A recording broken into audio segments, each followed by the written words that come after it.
Bonjour Karine, Bonjour Yannick. bienvenue.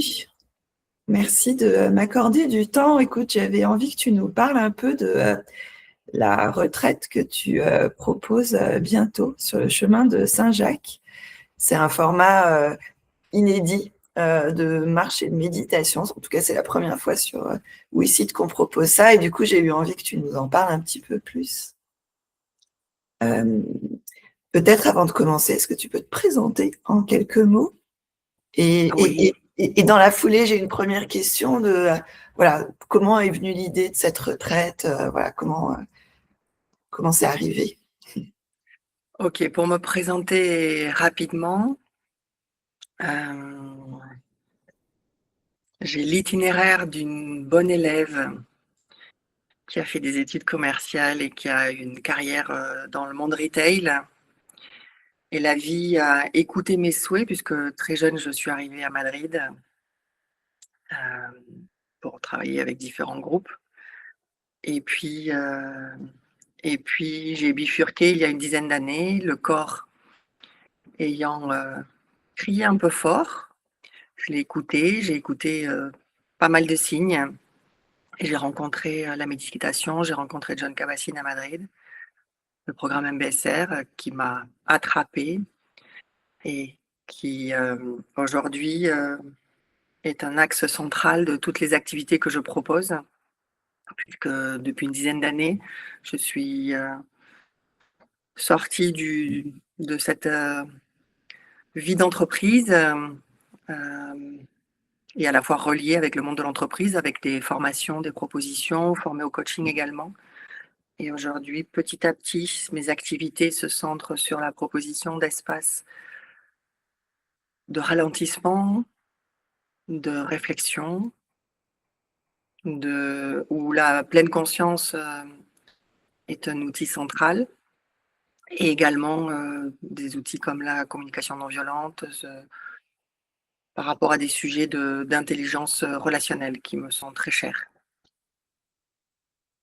Je pense qu'on perd beaucoup d'énergie avec nos idées préconçues, nos attachements à nos idées et qu'on a beaucoup à gagner, à questionner, à se relier, à créer ensemble. Et voilà, et c'est aussi pour ça que je suis là avec toi, avec WeSite, dans cette proposition de communauté, de créer des espaces pour rendre ce monde plus doux. Donc je le fais via des retraites pour des particuliers et puis également des programmes dans les entreprises. Je collabore également avec une école de commerce à Madrid. Et je suis entre la France et l'Espagne. Voilà. Et puis par rapport à ce programme, lors de mon itinéraire de formation d'instructrice MBSR, donc je me suis formée il y a une dizaine d'années, il y avait à l'époque, parce que je crois que l'itinéraire a évolué, il y avait différents formats intensifs et notamment une formation qui s'appelait Tools, qui était composée d'une semaine de retraite intensive autour du MBSR, qui s'appelait Framework for Mindful Living, les clés d'une vie consciente. Et puis, c'était un programme ouvert à tout le monde.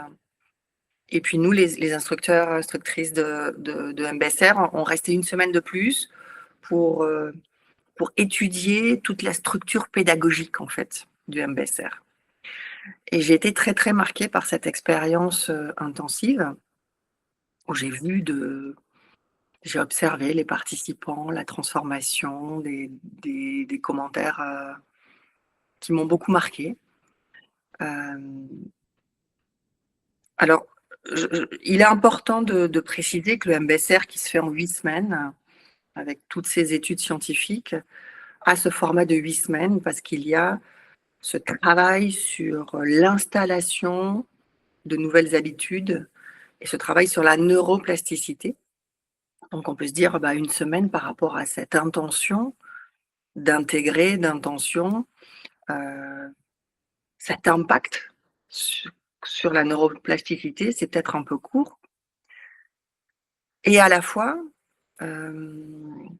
j'ai vécu cette expérience intensive d'une semaine, donc je l'ai gardée en moi et je me suis dit que j'avais vraiment envie de revenir sur ce format, aussi dans un monde où 8 semaines est un engagement fort et certaines personnes peuvent avoir envie de découvrir les enseignements du MBSR, mais n'ont pas forcément la disponibilité de s'engager 8 semaines ou l'envie.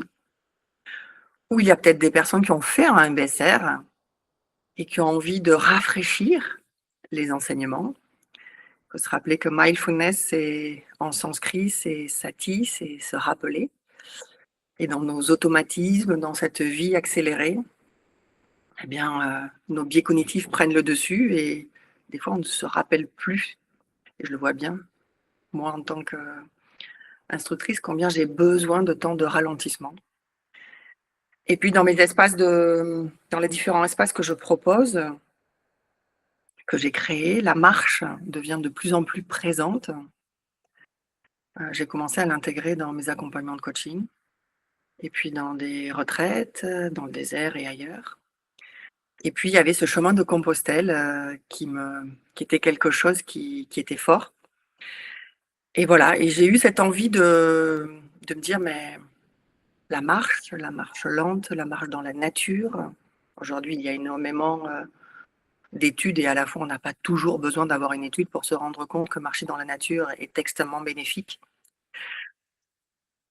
Hem, Était quelque chose qui me paraissait, un écrin et à la fois un rythme pour toutes ces personnes qui n'ont pas 8 semaines, qui ne choisissent pas 8 semaines, qui veulent rafraîchir les 8 semaines, heu, mais qui vont trouver 8 jours à travailler sur ce chemin vers soi.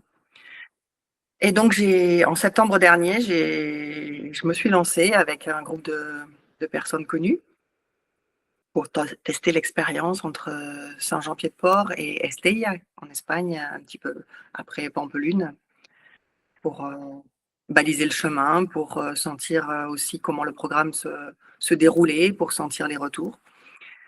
Et ça a été une expérience que j'ai envie de renouveler, de proposer, d'intégrer, avec comme journée type, en fonction, il y a vraiment cette émergence d'écoute intérieure et d'écoute de la nature, parce qu'en fonction du temps, on partira, peut-être plus tôt que l'horaire que je vais donner maintenant, ou peut-être plus tard, en tout cas vers 8 heures le matin. Mais c'est vrai que sur septembre, il y a eu des journées chaudes vers la fin de septembre. Il y a eu une période de canicule et on a remonté à 7 heures pour pouvoir vraiment marcher, heu, avec aisance et profitant aussi du lever du soleil, paisiblement. Donc la journée type, c'est un moment de reliance, un moment de pratique formelle, en groupe. On va marcher une étape. Alors chaque étape, la première étape, pour ceux qui connaissent le chemin de Saint-Jacques, la première étape de Saint-Jean-Pied-de-Port est une étape un petit peu, heu, difficile, on va dire. Et cette étape, je l'ai séparée en 2 avec les conseils d'un ami, parce qu'il y a le chemin d'été et le chemin d'hiver. Le chemin d'été qui passe par la grande montagne et le chemin d'hiver qui passe par la forêt et qui est une étape intermédiaire. Et donc je choisis le chemin d'hiver pour profiter de la forêt d'Irati qui est absolument somptueuse. Et donc tous les éléments du MBSR sont à la fois intégrés dans la journée, dans les pauses de marche, et puis les étapes terminent en début d'après-midi, certaines au milieu d'après-midi, mais plutôt début d'après-midi, donc laisse le temps de se reposer, d'arriver à l'hôtel, à l'auberge, et puis de se retrouver l'après-midi pour une session différente d'une étape MBSR. Elle ne durera pas 2 heures et demie, mais en tout cas avec le contenu dans la journée des enseignements de ce MBSR où il y a les ressources disponibles, l'approche de la physiologie du stress, la réaction au stress, le stress interpersonnel, les habitudes de vie et puis l'intégration. Donc, je suis exactement le chemin pédagogique, les enseignements pédagogiques. Et puis, la vie étant généreuse, je me suis rendu compte que l'étape 5, qui est sur la réaction au stress, est une étape un petit peu plus sportive, donc par rapport à la réaction au stress, elle est très intéressante. Et à la fois, j'ai envie de rassurer les personnes qui seraient tentées par l'expérience. Je suis une marcheuse occasionnelle, je ne suis pas une grande sportive. La marche se fera comme je la pratique dans le désert. La caravane va au rythme du dromadaire le plus lent et de suivre notre rythme. Le chemin est très balisé, donc on ne peut pas se perdre.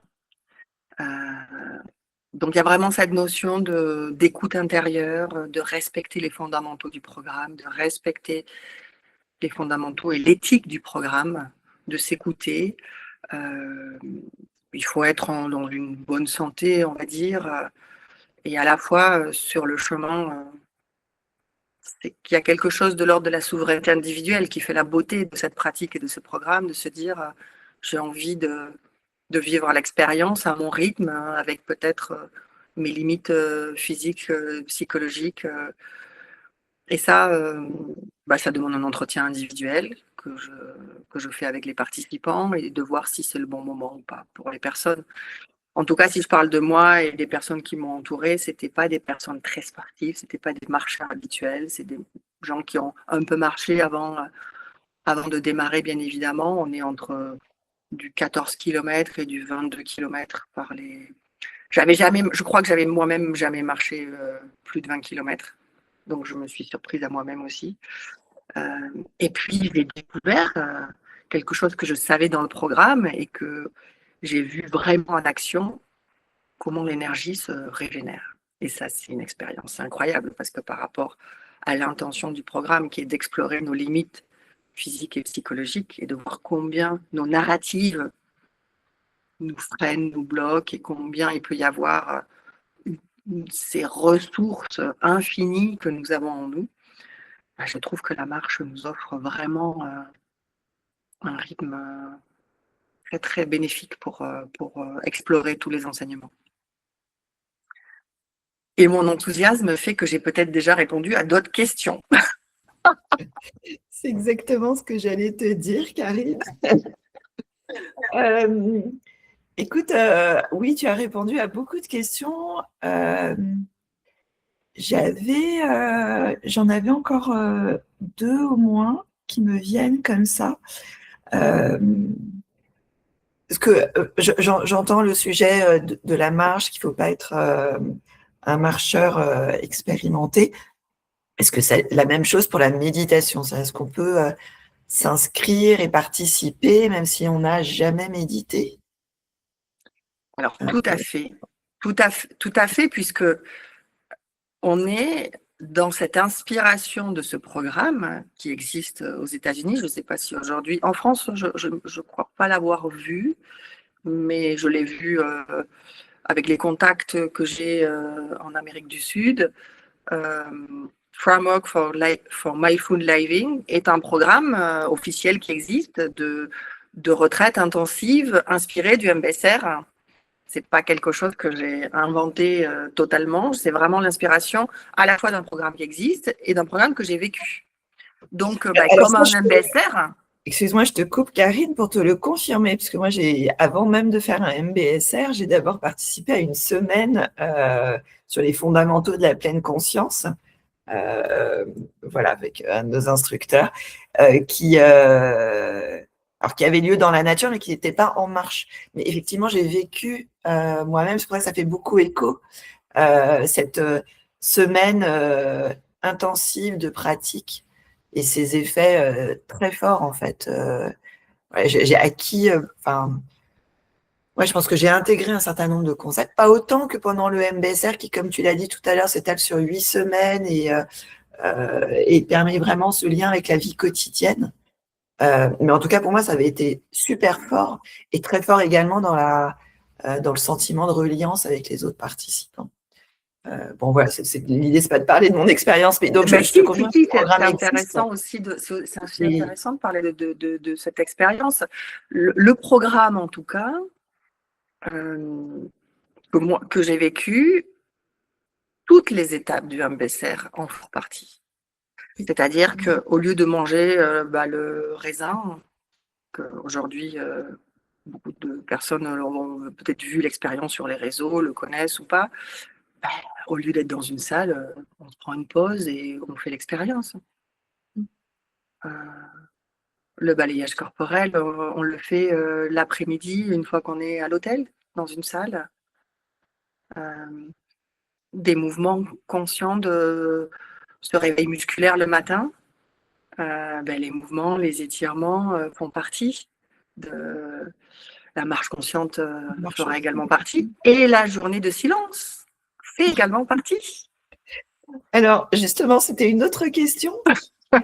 Quelle est la part justement de silence et d'introspection quelque part, enfin de marche un peu seule, avec soi-même, versus les moments d'interaction. Enfin, je ne sais pas si tu peux répondre comme ça. Voilà, ou en tout cas, quelle part est donnée au silence. Ma question, elle vient du fait que dans mon imaginaire, j'ai jamais été sur le chemin de Saint-Jacques. J'imagine des gens marcher tout seuls, avec leur... oui, vraiment dans le silence, en recherchant cette solitude, justement. Voilà, est-ce qu'il y a quand même une part donnée à ça dans le programme ou pas? Alors, aujourd'hui, le chemin de Saint-Jacques, ça reste ton imaginaire, parce qu'aujourd'hui, c'est quand même, en tout cas moi, ce que j'ai vécu sur ce morceau, qui est vraiment un morceau historique, c'est le chemin français de Saint-Jean-Pied-de-Port. C'est un chemin qui est assez visité par énormément d'étrangers. Donc, il y a toutes les façons possibles de faire le chemin. Cette partie introspective, je pense que le chemin est aussi à l'image du monde. Accéléré dans la performance, dans la démonstration, avec une partie aussi spirituelle pour certains, mais pas beaucoup, pas forcément. Il y a de tout. Et le silence, pas non plus dominant, on va dire. Et avec des personnes qui l'annoncent, qui ont envie d'être en silence. Mais c'est vraiment pourquoi j'ai choisi Compostelle. Déjà, il y avait cette notion de chemin balisé. Le MBSR, c'est aussi un chemin balisé. Donc, il y avait cette notion d'itinéraire balisé, cette notion de soutien, cette notion d'humanité partagée, cette notion d'intention. Et voilà, donc ça, par rapport au chemin tel qu'il est aujourd'hui, il y a un petit peu de tout sur ce qu'on va trouver sur le chemin. Moi, par rapport à la proposition, c'est aller graduellement, comme dans le MBSR. Et donc, dans la marche, comme dans tous les programmes que je propose et que je facilite, pour moi, la part de souveraineté individuelle a été vraiment le coup de cœur avec ce programme. Le jour où des enseignements qui disent « personne ne sait mieux que vous ce qui est bon pour vous ». C'est une invitation. Sentez dans votre corps. Sentez ce qui est juste. Sentez ce que ce moment requiert. Donc, on va y aller progressivement. On va y aller progressivement dans la conscience avec ce premier fondement qui est le fondement du corps. Et puis, s'il y a une personne qui a envie de plus de silence, elle l'exprime. Elle exprime en groupe, elle marque en silence. Et puis, il y a d'autres personnes qui auront envie d'échanger. Et on échangera. Et à la fois, il y aura des moments mais de la même façon que dans une séance de 2h30, il y a des moments de pratique, il y a des moments d'échange, il y a des moments, voilà. Et comme on va être sur des journées, et sur 8 jours, la session avec l'enseignement de la session sera dans la journée, et la marche nous permettra d'explorer, d'infuser les enseignements du jour.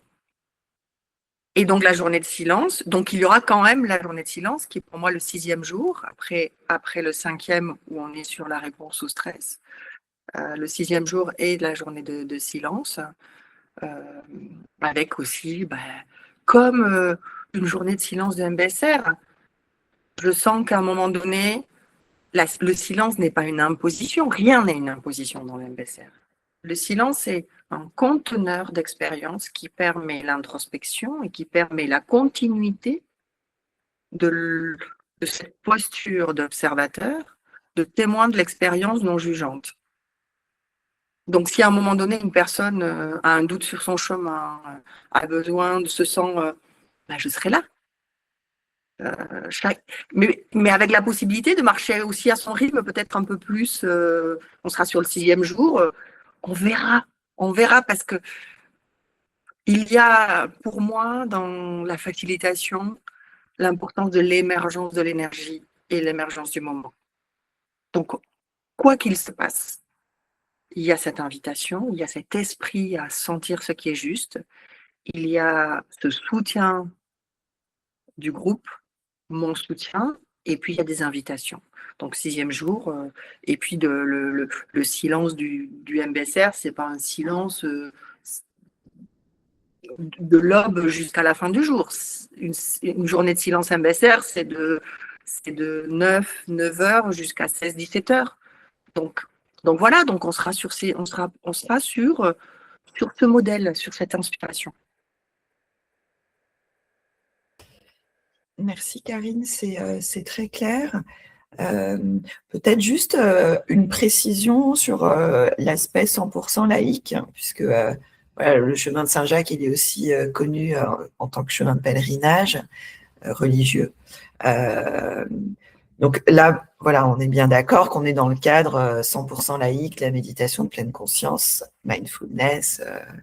Et vraiment, aujourd'hui, je me sens très à l'aise de le faire sur le chemin de Saint-Jacques, encore plus la 2e fois, puisque pour l'avoir vécu, chacun vit le chemin de Saint-Jacques à sa façon. Il y a sur ce chemin de Saint-Jacques ce sentiment d'humanité partagée qui nous relie. Et donc, effectivement, moi, dans l'inspiration du MBSR, on reste sur un enseignement complètement laïque et on est sur un itinéraire qui est proposé. Écoute, merci beaucoup Karine. Voilà, je pense que ça nous donne déjà un très bon panorama de l'intention. Toutes les conditions pratiques sont sur le site. Et évidemment, je pense que si certains ont envie d'en savoir plus, tu es à leur disposition pour. Oui, et vraiment, j'insiste, je suis à leur disposition pour les échanges. Et de toute façon, j'aimerais vraiment avoir l'entretien individuel comme pour le MBSR, de connaître les conditions, de le faire avec du discernement, fait que de toute façon, on aura un entretien individuel avant l'inscription. Ok. Merci beaucoup, Karine. Merci à toi de permettre cet échange et de permettre cette reliance aussi avec la plateforme WeSit et ces intentions communes d'un monde plus doux. Merci, Karine. À bientôt. À bientôt.